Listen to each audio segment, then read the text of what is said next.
una mina principalmente no, completamente de filón estrecho, ¿no? Cosa que, como viene a comentar el profesor Espí, actualmente en España, pues yo creo que minas metálicas de filón estrecho pues no queda ninguna. En primer lugar, he puesto esta pequeña reflexión, entre comillas, que la minería de filón estrecho fue la primera en aparecer y la primera en olvidarse también, ¿no? Es decir, la minería de interior empezó históricamente, pues podríamos decir con los romanos, siendo de filón estrecho. Aunque el depósito no fuera de filón estrecho, la metodología de explotación sí era una metodología, pues lógicamente, galerías pequeñas, pues las cámaras prácticamente yo creo que no existían, y a medida que se fue tecnificando, precisamente se empezó a tecnificar la minería de filón estrecho. A la gran minería de block caving y demás que tenemos actualmente. Y pongo que es la primera en olvidarse, y la pongo entrecomillado, porque no es que haya desaparecido. De hecho, hay países con una minería de filón estrecho muy importante, como puede ser el oro de Perú, como puede ser Sudáfrica, el platino en Sudáfrica, etc., ¿no? Entonces, son países con mucha tradición minera, que tienen mucha producción de minería de filón estrecho, pero otros proyectos de interior, pues cualquiera, hoy en día, cuando se va a foros, cualquiera que piensa un proyecto de interior, pues nos viene a la mente pues Chuquicamata subterráneo, el Teniente subterráneo, que son proyectos enormes de los porfidos de... Bueno, he estructurado la presentación en dos bloques. En un primer bloque voy a hablar de la mina de St. Finx, voy a hacer una presentación un poco general de la mina de St. Finx. Disculpadme si hay algún dato que paso rápido o alguna información que sea de interés que pase rápido, pero bueno, al final en el turno de preguntas pues responderé lo que encantado, ¿no? Y en la segunda parte me centraré en la minería de filón estrecho aplicada un poco a St. Finx, ¿no? Cómo intentamos optimizar una mina que los filones son complicados, tanto desde el punto de vista geológico como desde un punto de vista minero, cómo solucionamos nosotros el seguir el filón. Bueno, la mina de St. Finx, está localizada en la provincia de Coruña, a unos 45 kilómetros de Santiago, y bueno, está bastante bien comunicada. Historia. A pesar de que cuando nos viene a la mente minas históricas de España, pues St. Finx no creo que sea una de las primeras que venga, hay vestigios de explotación romana y prerromana, incluso prerromana. Y después tenemos también explotación durante la Edad Media, que fue muy importante por el estaño, porque en Santiago había una gran industria orfebre de estaños relacionada pues con la religión, los santos, etcétera. Se hacían figuras de estaño y había una gran ruta del estaño que llevaba el estaño de las minas de St. Finx hasta Santiago. Y bueno, y en 1884 se tiene la primera concesión minera, que fue obtenida por un grupo inglés que en principio tenía interés en el estaño y no en el wolfram, ¿no?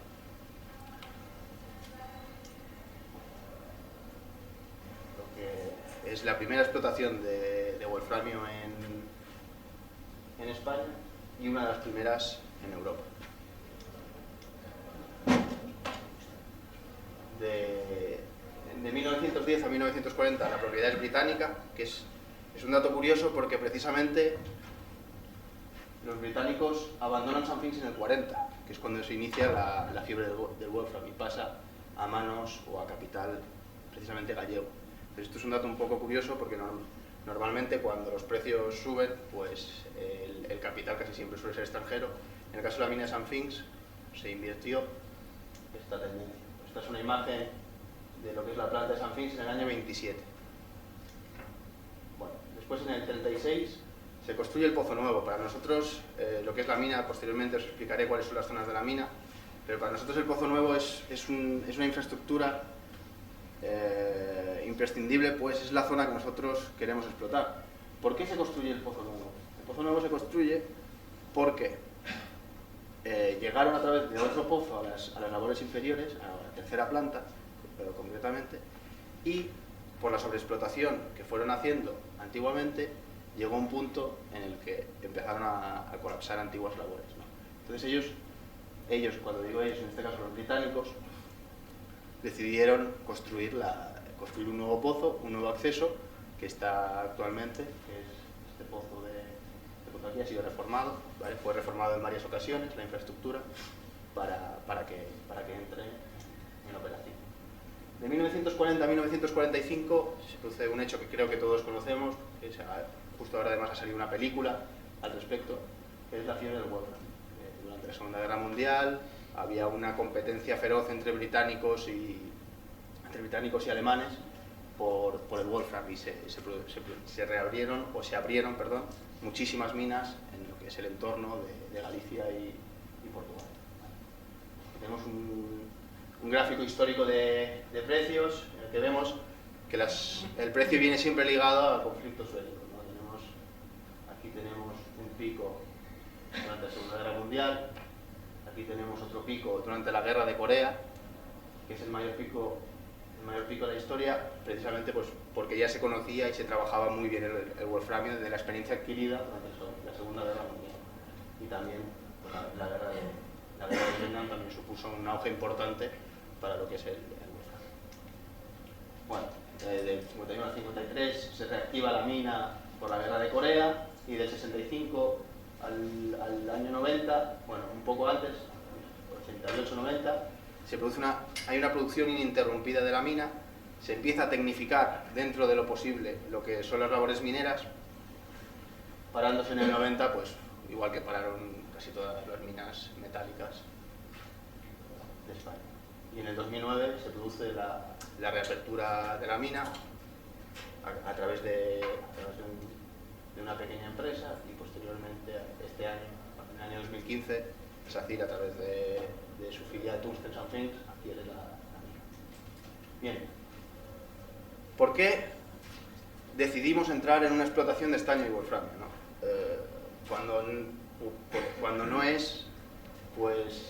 Cuando no son los minerales que presenten un gran interés por volumen a nivel global?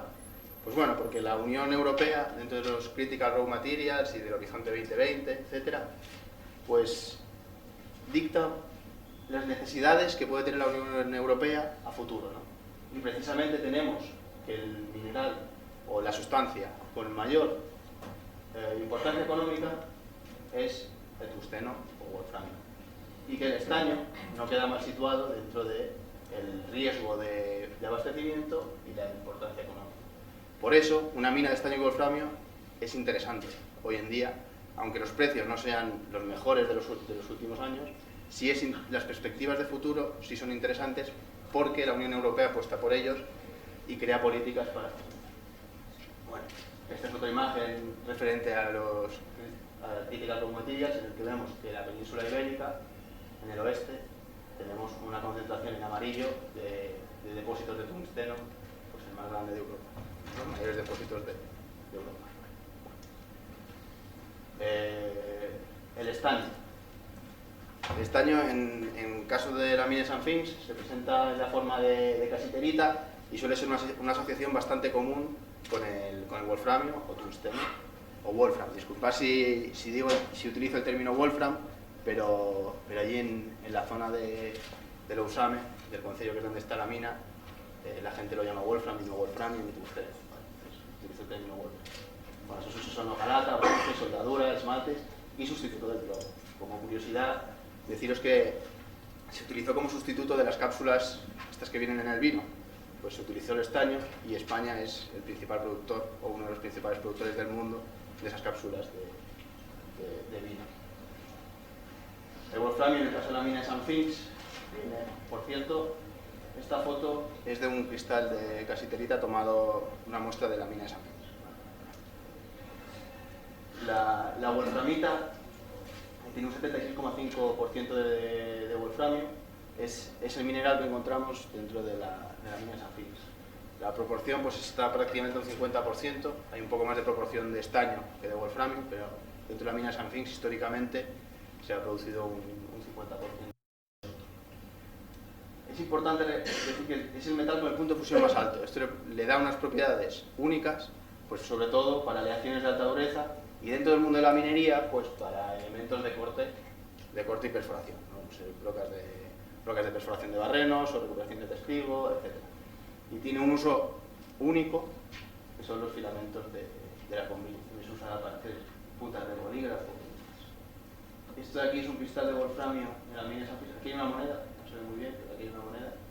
Y es un cristal de wolframita en la mina San Finx. Vale.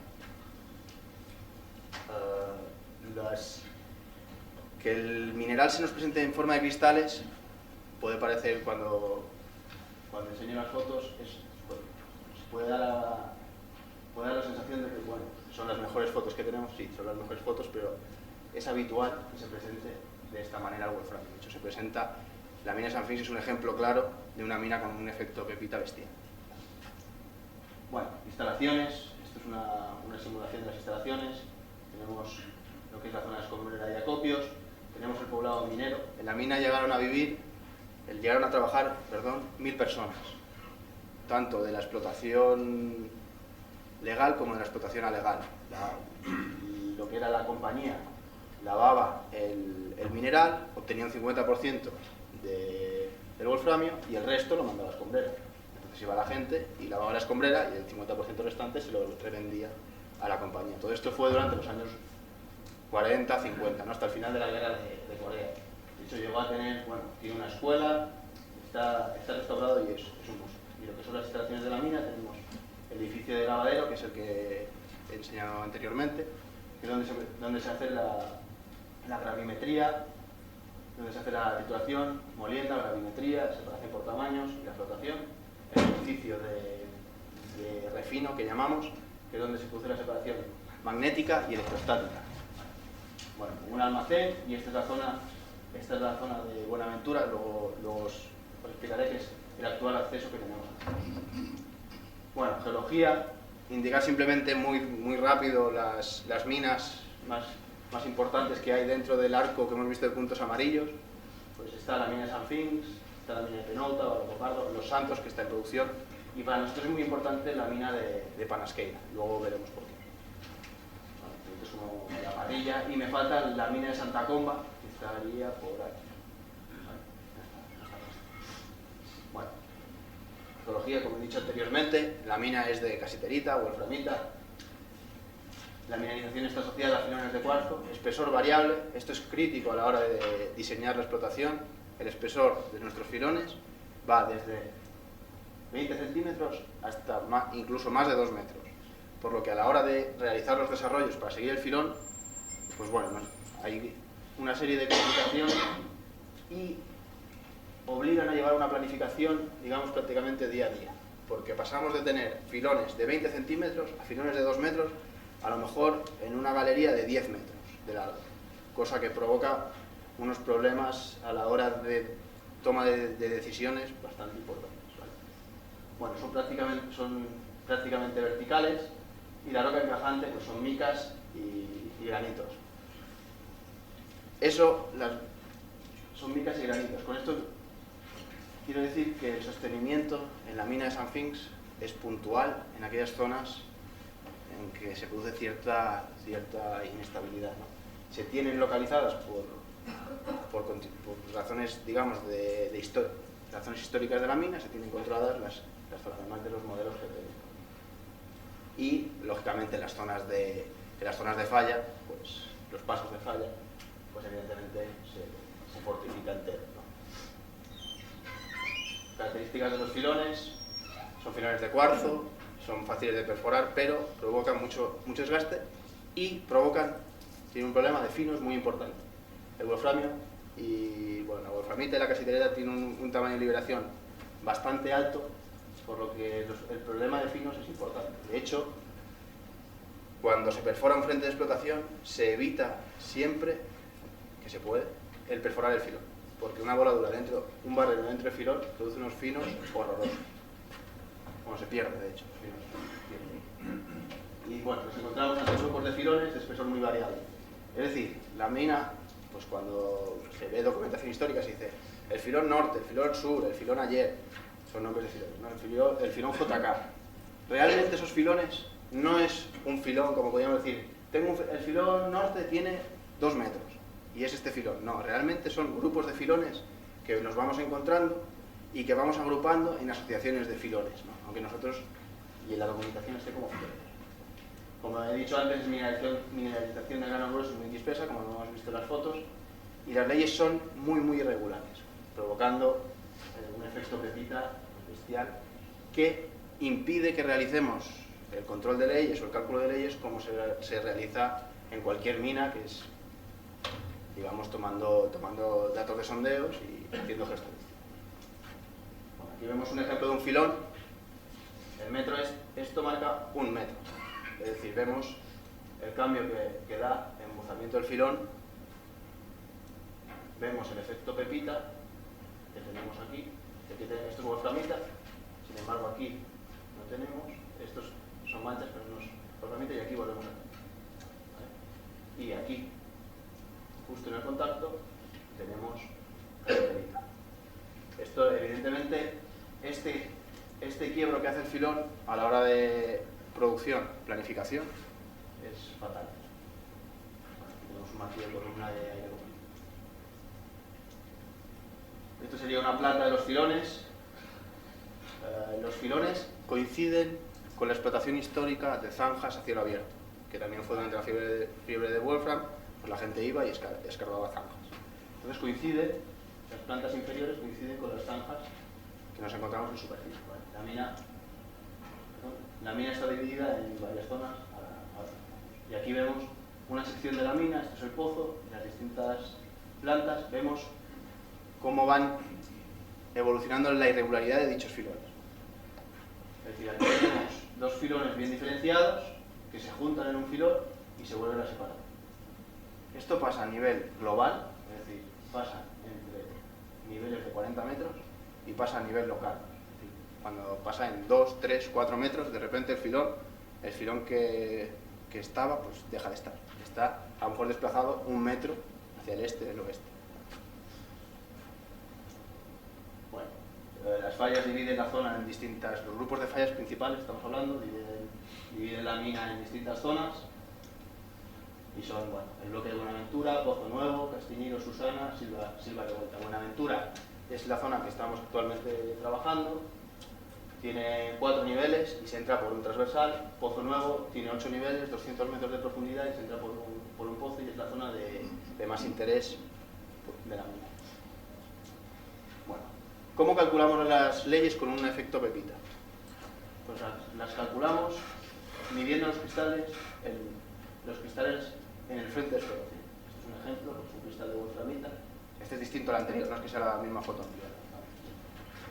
Tomando la medida. ¿Cuál es nuestra unidad? Nuestra unidad es porcentaje, nuestra unidad es gramos por tonelada, partes por millón. No, nuestra unidad de medida de ley es kilogramos por metro cuadrado.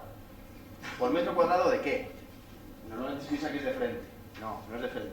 Es de panel de explotación. Es decir, nosotros medimos los metros cuadrados longitudinales que tiene nuestro filón para precisamente evitar las irregularidades que nos provoca el filón y las diferencias de anchura. Nosotros lo que intentamos es encapsular la anchura, abandonar la anchura y centrarnos longitudinalmente cuánto tiene ese filón. Y para nosotros al final tenemos un material que es zafra, que se llama zafra, que es la encajante, más el mineral, más cuarzo, más la franja milimétrica de contacto entre el filón y el encajante. Al final la zafra es lo que va a la planta, que tiene algún interés económico. Bueno, las reservas se calculan en función de la continuidad del filón y hay dos métodos, mediante desarrollo en mina y mediante sondeo, ¿no? Continuidad del filón en profundidad. Tanto las leyes como las reservas, probablemente cuando se explica, pues parece que es muy extraño, parece que no, que es un poco un invento, pero realmente es un método probado, es un método que funciona y es un método aceptado en la bolsa de Toronto, como es la ley de Panasqueira, en el cual la persona cualificada dice que las fórmulas empíricas para las evaluaciones han funcionado durante décadas y que funcionan y que son perfectamente viables, ¿vale? Bueno, aquí tenemos una vista general en perspectiva de la mina, el sector de Pozo Nuevo, el sector de Buenaventura, perdón, que es donde estamos actualmente, el sector de Pozo Nuevo, que es donde pretendemos explotar, conectados por una chimenea, y bueno, y distintas zonas de explotación antigua. Bueno, la mina, voy a escribir ahora la mina, lo que se venía haciendo en la mina hasta ahora. ¿Vale? Era mayoritariamente artesanal o manual. ¿Vale? Es decir, cuando digo artesanal o manual me refiero muy intensivo en mano de obra y con labores que requerían muchísimo personal, ¿no? El método empleado era sobre guía con abandono de llaves, sistema mediante coladeros, luego veremos una imagen, realizando guía de base, guía de cabeza para seguir el filón. O sea, se seguía el filón y después, posteriormente, se iban haciendo lo que ellos llamaban sobreguías, ¿no? Después, como he dicho anteriormente, muy intensivo en mano de obra, perforación con martillo de aire comprimido, con unos rendimientos bastante bajos, se escombra a mano, y cuando digo a mano es con una pala en mano, y el transporte en vagón y locomotora, ¿no? Aquí tenemos una imagen de una sobreguía, y aquí tenemos una imagen de lo que sería, visto desde arriba, un nivel sería una planta entera, un nivel entero de explotación. Bueno, está abajo como las sobreguías, esto sería el sostenimiento que se iba dejando, las llaves que llaman, pilares, y bueno, sería la sobreguía que sigue. Aquí vemos el contacto entre esquistos y el filón de masa. Bueno, esto es un perfil de explotación en el cual tenemos la vía de base y posteriormente se hacía voladura de chimenea, dos voladuras hacia el lateral y otra vez. Y las dos voladuras que hacían hacia el lateral se descargaban de mano, ¿no? Y cuando ya estaban aquí, pues lo que hacían era montaban tolvas, lo que se hacía era que se montaban tolvas, y una vez que estaban montadas las tolvas, pues toda esta producción se tiraba sobre las tolvas a mano, de aquí se tiraba aquí, de aquí, etcétera, etcétera, y se abrían las tolvas y se llenaba los vagones. Bueno, el ciclo de trabajo era muy resumido, era preparación de guía de base, este sería un ejemplo de guía de base en el que vemos que realmente nos encontramos ante grupos de filones, no seguimos un solo filón.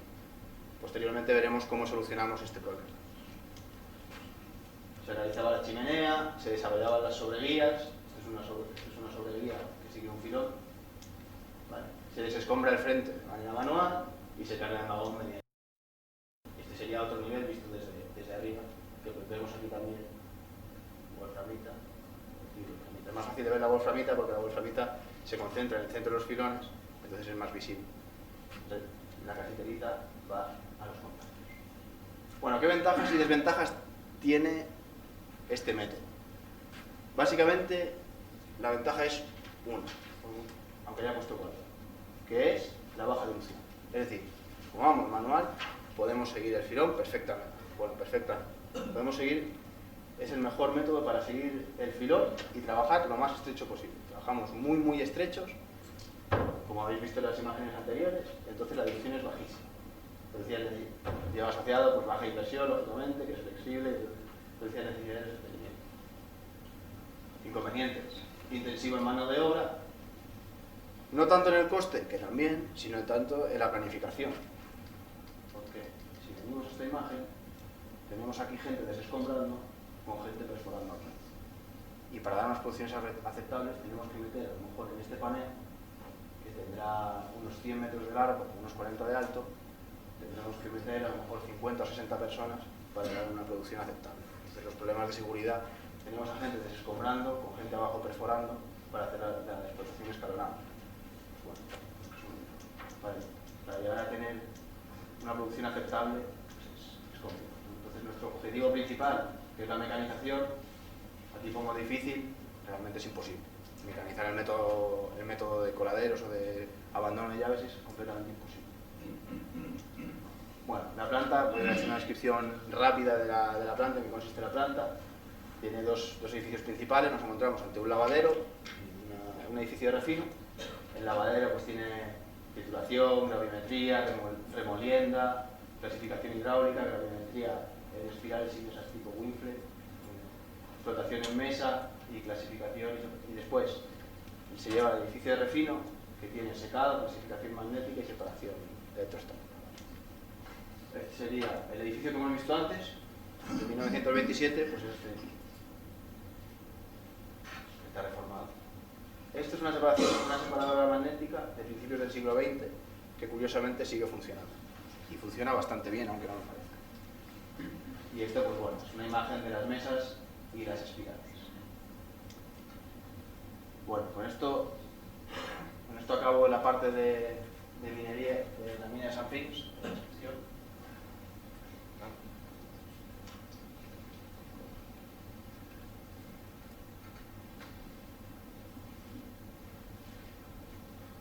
Antes de pasar a la... que por cierto, este es el proceso... Antes he puesto la mina antigua, este es el proceso actual, no es el proceso antiguo. Este es el proceso actual que coincide prácticamente con el antiguo, no ha cambiado, se ha tecnificado, se ha mejorado, con mejores rendimientos, mejores recuperaciones, pero es básicamente lo que hacemos hoy en día. Antes de pasar a explicar un poco la minería de filón estrecho dentro de la mina de St. Finx y demás, me gustaría hacer una breve reseña, y es simplemente relacionado con el tema de la localización de la mina.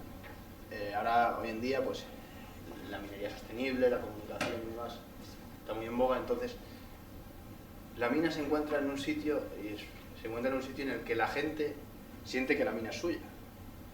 ¿Por qué? Porque tiene más de 100 años de historia y todo el mundo en la comarca ha tenido abuelos, padres o ha trabajado en la mina. Entonces, ¿cuál tiene que ser la política que sigamos, desde mi punto de vista, y que es un poco que creo que funciona bastante bien, a la hora de, pues un poco, de mejorar la imagen de la minería, de transmitirlo? Pues básicamente, en vez de transmitir muchas cosas, que también, eso por supuesto, que es lo que se hace en minas nuevas, lo que debemos hacer es escuchar a la gente local y hacerla partícipe del proyecto. Esto es muy importante, quería transmitirlo simplemente en proyectos, sobre todo de minas históricas, porque la gente siente de verdad que la mina es suya.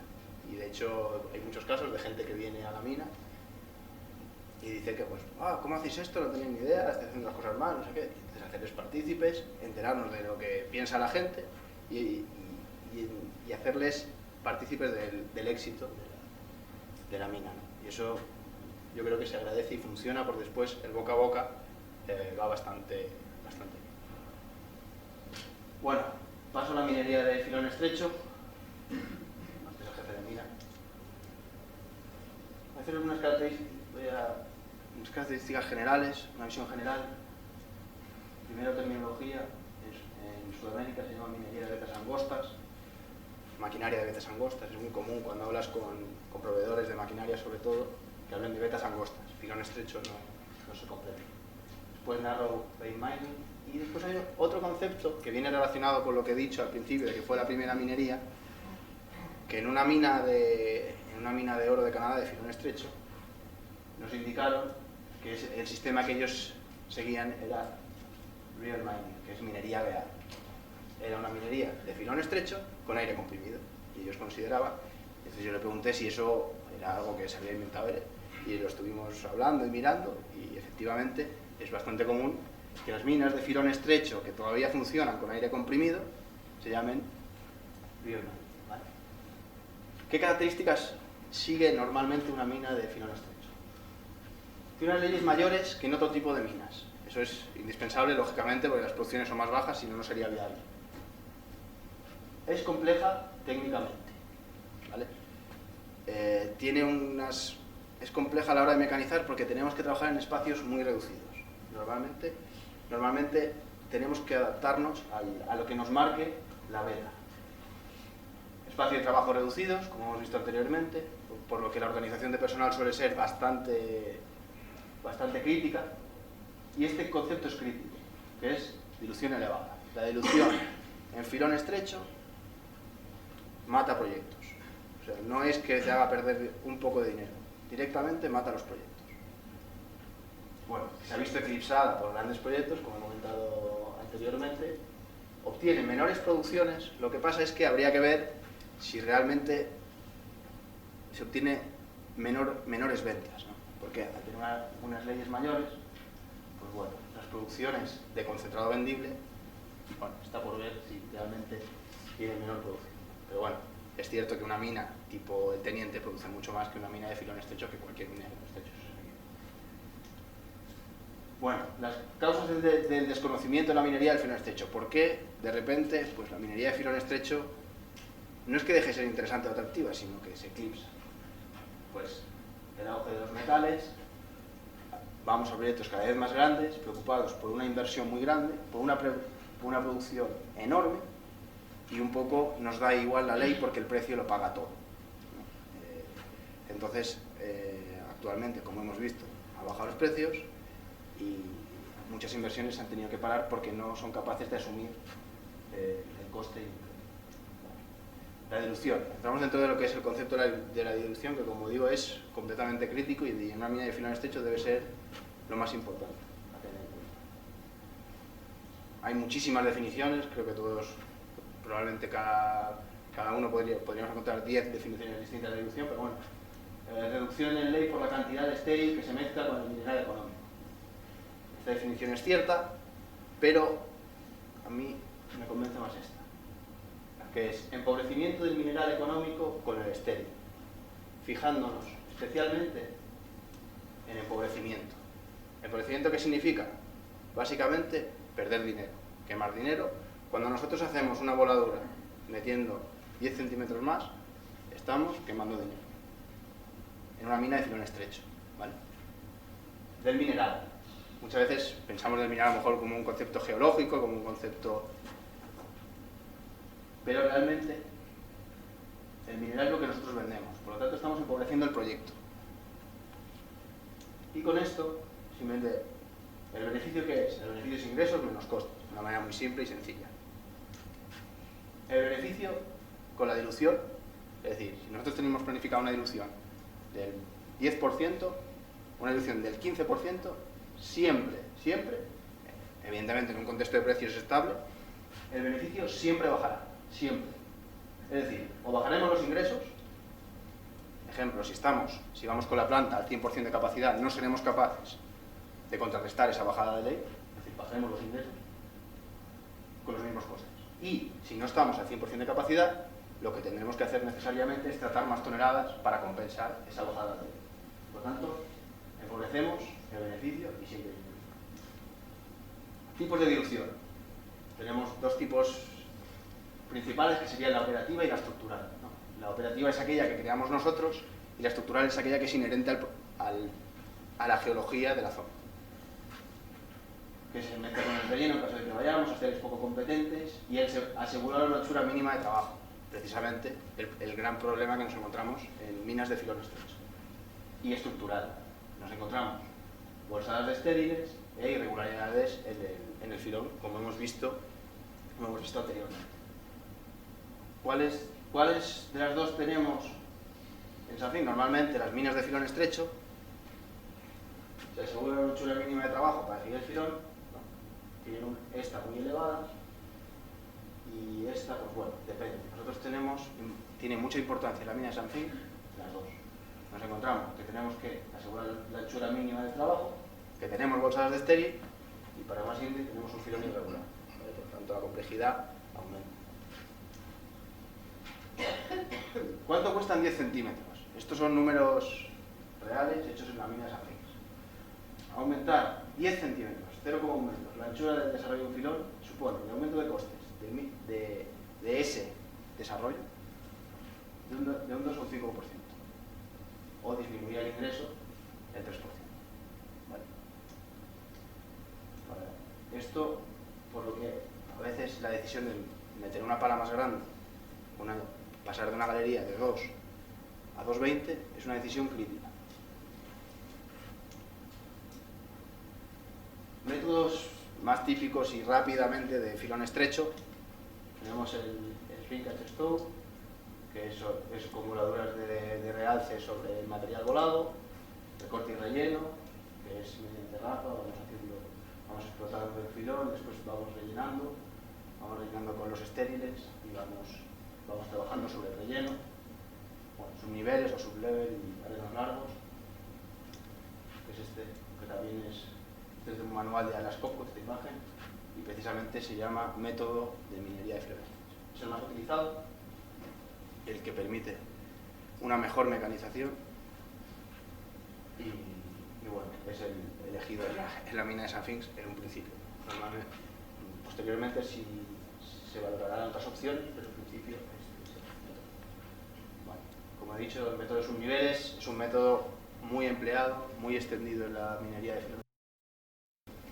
Mecanización relativamente sencilla, esto lo pongo, no es que sea sencilla, es más sencilla comparada con otros métodos y permite hacer un seguimiento bastante eficaz del filón y nos permite planificar la mina mediante sus niveles de manera que evitemos esas irregularidades y esas bolsadas de cero.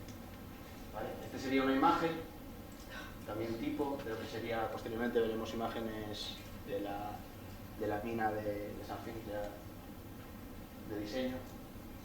Entonces, bueno, esto coincide plenamente con la mina de Sanfinx, la única diferencia es que tenemos 4 filones. Más que 4 filones, 4 grupos de filones.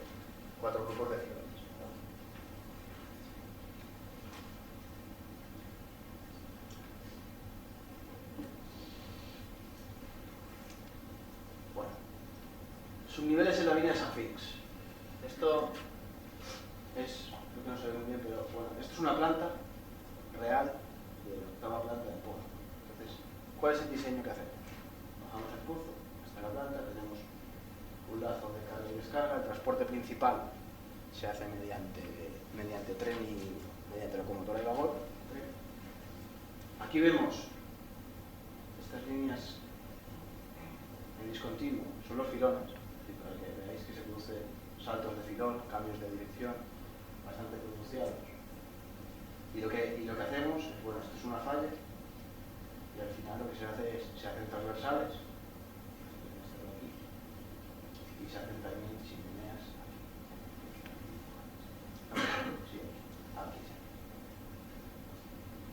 Se hacen transversales para acceder a todos los filones.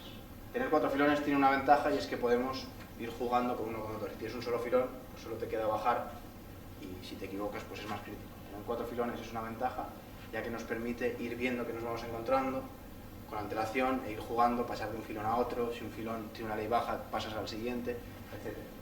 Y lo que hacemos son, lo que se pretende hacer son planos auxiliares inclinados para el desarrollo de los subniveles, que son de 2,20 por 3, y posteriormente se hace, como veremos más adelante, se deja 4 metros, que es, por eso lo de barrenos largos también lo podría haber puesto entrecomillado, porque no vamos a barrenos de 10, 15, 20 metros como en otras minas. Nos vemos obligados a reducir mucho la altura entre subniveles o entre sobrevías, porque nuestro filón es tan irregular que tenemos que verlo prácticamente arriba y abajo en muy poca distancia. En cualquier caso se llegaría a una altura máxima en filones muy buenos de 8 metros. Este es un ejemplo, esto es séptima planta y esto es octava planta. ¿Vale? Esto es séptima planta, la que está en blanco y la que está en azul es octava planta. Tenemos los grupos de filones en amarillo, los subniveles y los distintos transversales que tenemos previsto ir desarrollando. Vale, la planificación. La planificación en una mina con filones irregulares pues es problemática, muy problemática. ¿Por qué? Porque entonces una planificación, yo voy a llegar aquí y voy a hacer 30 voladuras. Y llegas allí y no hay filón. Pues es un problema. Porque no vas a hacer las 30 voladuras sobre estéril porque lo diga la planificación.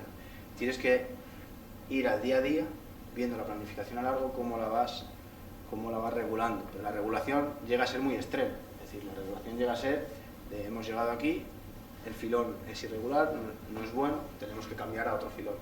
Por lo que a lo mejor tenemos que desarrollar 20, 30 metros de transversal simplemente para llegar al siguiente filón. Eso es importantísimo, tanto a largo como a corto, como ir a revisando.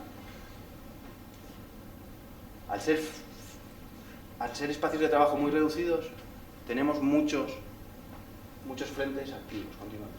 16 frentes de trabajo simultáneos por turno. ¿Vale? Por lo que la organización de personal es importantísima.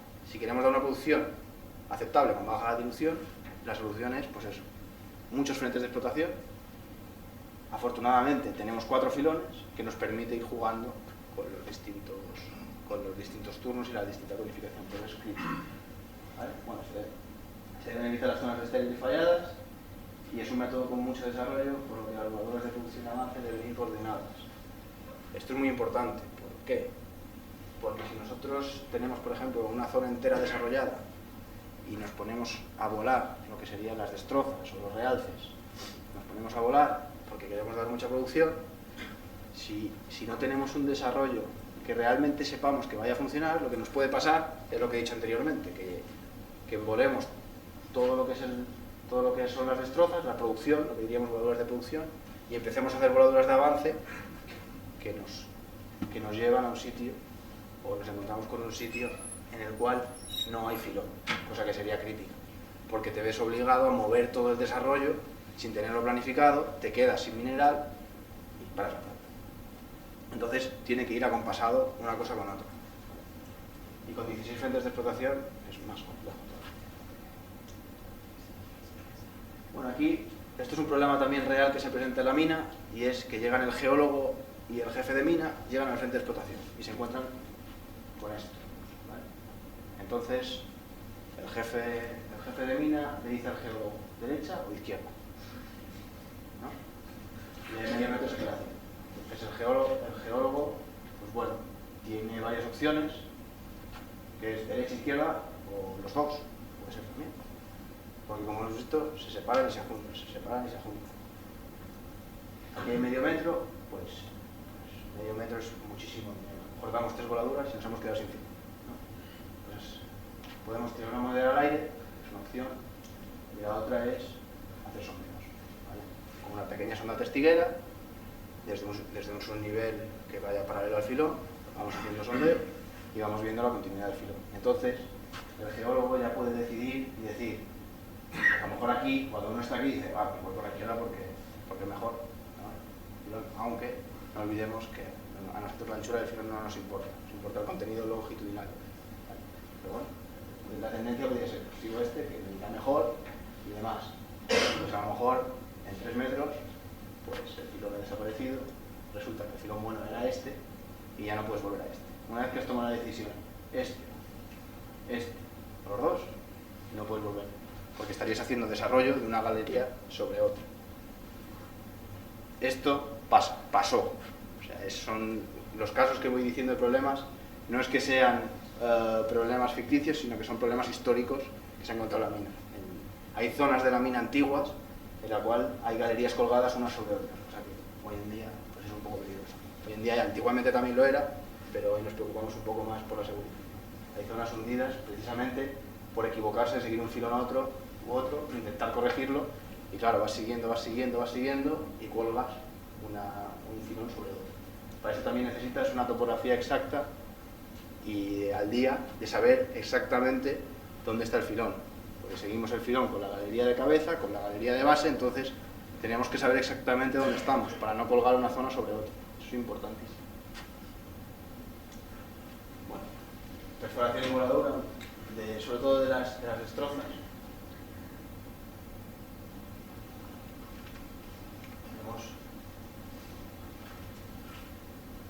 Tenemos aquí un panel, bueno, se me han cortado los niveles, pero bueno, tenemos 2 subniveles y tenemos una altura de 8 metros como mucho. Este sería el caso más favorable. Entonces nosotros para volar hacemos una chimenea, abrimos una cara libre para volar contra la cara libre, ¿vale? Y vamos haciendo voladuras de banqueo y de realce, simplemente ciñéndonos a lo que sería el filo. Vamos explotando hasta que explotamos el tablero entero y dejamos los 2 pilares como sostenimiento. Dejamos los pilares para tener sostenimiento. Haremos banqueo, o sea, banqueo y realce, sí, o los dos, o sea, haremos los dos, uno u otro. Es decir, en función de cómo se va viendo, se va decidiendo. Por eso digo lo de la planificación, que muchas veces es crítica, que tiene que acompasar con la producción. Llegas a zonas en la cual te encuentras que no puedes banquear o zonas en las que no puedes acercar. Bueno, la mecanización. La mecanización de hoy en día de filón estrecho pues está siendo bastante compleja debido a lo que vengo diciendo durante toda la ponencia, que es que los grandes proyectos están eclipsando a la minería de filón estrecho, a pesar de que hay minas por todo el mundo. Entonces, es difícil encontrar palas, es difícil encontrar jumbos, mucha maquinaria está descatalogada, que antes era muy común, pues actualmente está descatalogada porque se ha dejado de usar. Entonces, bueno, esto es son unas palitas que se llaman mini loaders, ¿vale? Que tienen una anchura de un poco más de 1 metro, cargan 0,7 metros cúbicos y la verdad que trabajan bastante bien en galerías. Esta misma máquina en una mina con unas dimensiones de galerías similares a las que tendrá Sunthings, y visto cómo trabaja, pues parece bastante razonable que esté trabajando.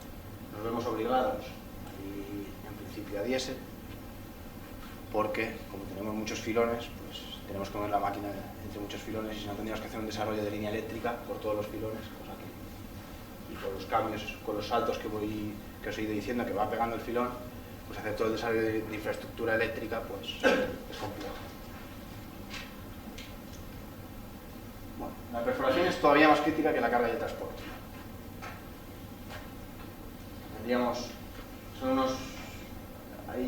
Hay varias opciones. Si el filón es lo suficientemente uniforme, sin grandes cambios de bujamiento que provoquen cambios de dirección en las galerías a la hora de seguir el filón, pues podemos ir a unos yumbos pequeñitos que se utilizan mucho en Perú, en minería de filón estrecho de oro, que precisamente permiten hacer avance y barqueo moderado. En caso de que nos encontremos en situaciones en las que el filón nos da 2 quiebros en 5 metros, que es imposible mover esta máquina, pues no queda otra más que ir a mano, perforar a mano e ir a mano. Se prevé que la gran parte de la mina puede ir mecanizada, pero bueno, esta parte, por desgracia, actualmente no se va a poder cambiar. Afortunadamente hay una ventaja muy grande con estos martillos, y es que son unos martillos, bueno, no digo la marca, pero por el color ya se ve. Son unos martillos que han salido ahora en Europa, que funcionan con estaciones hidráulicas, ¿vale? Es decir, no vamos a perforación manual con aire comprimido. El aire comprimido queremos que desaparezca. Entonces, la verdad que hacen poco ruido y mejoran mucho las condiciones de trabajo y dan unos rendimientos bastante más altos. En Europa no se usan, de hecho nosotros probablemente seamos la primera mina que lo vaya a usar, pero en Australia sí están muy extendidos. Y bueno, ya para acabar un poco esta parte, pues bueno, la anchura de trabajo, pues cuanto mayor sea la anchura de trabajo, mayor sea la deducción, buscando un equilibrio. Y yo no puedo ir a una anchura, si la pala tiene 1 metro, yo no puedo ir a una anchura de 1,5 metros, porque voy a destrozar la pala en nada. La pala la destrozamos. Entonces, tenemos que buscar la anchura óptima para que la pala dé un rendimiento aceptable y nos permita bajar al máximo la deducción. Si me dan a escoger entre 2 km por hora y 20 centímetros, yo elijo 2 km por hora, que la pala vaya 2 km por hora más lento. ¿Vale? Sin ningún tipo de duda. La dilución, es decir, que una pala vaya más lento, me supone que yo incremente solamente un coste, que es el de carga y transporte. Es decir, si donde trabajan 2 personas meto 3, ya lo compenso. Si yo meto 20 centímetros más de galería, estoy aumentando el coste global de la mina. Estoy haciendo perforación y voladura que no necesito, estoy haciendo carga y transporte que no necesito, estoy utilizando el pozo, que es bastante caro, que no necesito, estoy utilizando la planta, que no necesito. Y otro tema, estoy generando estériles, que la gestión de estériles es un coste también bastante importante, y más en el contexto actual. Estoy generando estériles por encima de lo que yo tengo planificado, ¿vale? Entonces, bajar la velocidad de la máquina, a mí, particularmente, o a nosotros en nuestro proyecto, no nos importa. ¿Vale? Bueno, como ejemplo, pues, unos kilogramos por metro cuadrado, si cogemos unos 50 kilogramos por metro cuadrado, vamos viendo cómo va bajando sustancialmente la ley en función del ancho que vamos llevando con la explotación. A 2,25 pues tenemos una ley de unos 8 kilómetros por tonelada. Para este caso. Bueno, las conclusiones. La minería de filón estrecho es compleja técnicamente. Las leyes suelen ser complejas que en el resto, suelen ser mayores que en el resto de minas, que en otras minas que que encontramos, pero a pesar de esa complejidad técnica, una buena gestión de la dilución puede aumentar considerablemente los beneficios, y a pesar de no ser tan atractiva o tan conocida como el resto de minería, pues es una opción atractiva, sobre todo si queremos buscar una explotación pues racional de recursos. Por mi parte, nada más, dispuesto para cualquier cuestión que surja.